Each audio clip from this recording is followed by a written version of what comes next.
At precisely 0545 on May 26, 2025, a lone Ukrainian pilot strapped himself into the cockpit of a 40-year-old MiG-29, an aircraft designed in the Cold War for a very different kind of war. Bolted beneath its wings were two weapons it was never meant to carry: French precision bombs, Western tech, Eastern steel.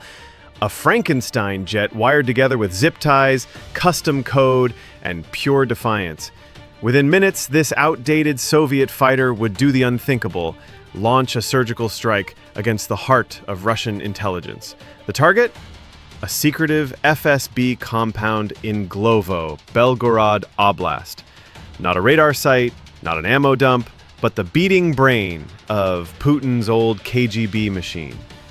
No one had ever dared hit the FSB. It was sacrosanct, a no-go zone, guarded not just by defenses but by fear. But Ukraine had stopped caring about the rules a long time ago. At 0558, the pilot shoved the throttles forward.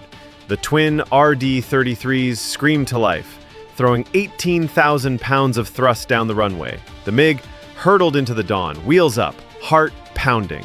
Ukraine's patchwork marvel soared into the sky, carrying French engineering, American satellites, and Ukrainian resolve.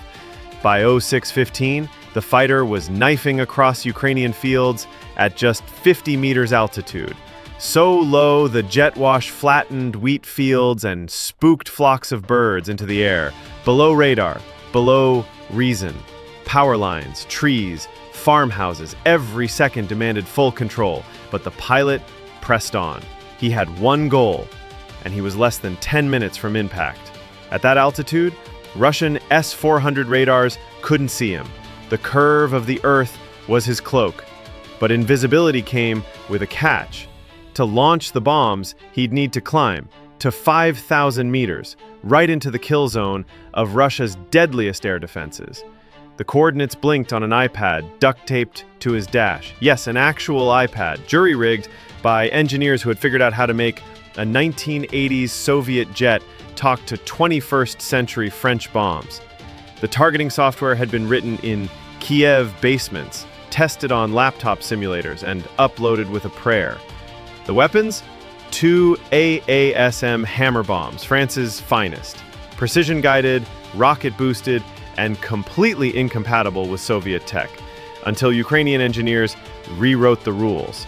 Custom pylons were machined from scratch, GPS antennas were bolted where antennas weren't supposed to be, power lines ran through inspection panels never meant to open. The old MiG didn't know what it was carrying, but it didn't need to. The iPad knew. That was enough. At 0622, the MiG hit its release point. The pilot pulled hard, 45 degrees, nose up. G-forces crushed him into his seat. Altitude rising, 1,000 meters, 2,000. He was no longer a ghost. Alarms howled, his radar warning receiver exploded with threats. The S-400 system southeast of Belgorod locked him up. The 92 N6 gravestone radar began calculating. Time to intercept 45 seconds. But that was the advantage. No one expected a MiG to pop up and launch French bombs. It was suicide. It was brilliant. At exactly 5,000 meters, the pilot saw green on the iPad, launch parameters optimal. Two muffled thuds, the bombs were away. The pilot rolled inverted and yanked hard. A World War I maneuver reborn in 2025. He dove fast back into the weeds, alive, for now. The bombs ignited. Their solid rocket boosters fired, pushing them to near Mach 1, from passive munitions to guided missiles in seconds. Each bomb adjusted course in real time, reading GPS, calculating altitude, wind, arc, trajectory, all in the blink of an eye. 1,000 corrections per second. 1,000 ways to miss, but not today. Their destination? The heart of Russia's FSB in Glovo, Putin's old stomping grounds, a command hub for spies, sabotage, and shadow wars.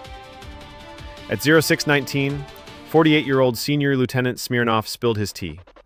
His S-400 radar saw something strange. Fast-rising blips, 40 kilometers out, low-flying but climbing. MiG-29s? Here? He had 45 seconds to decide. He barked orders. The gravestone radar locked on.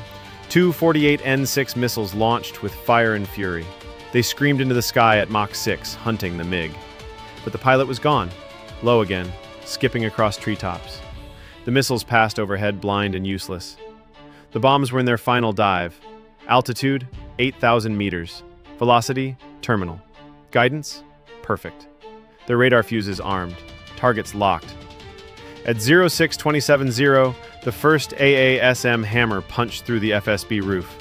A shaped charge exploded milliseconds later, molten copper slicing through steel, concrete bodies. The overpressure hit like a freight train.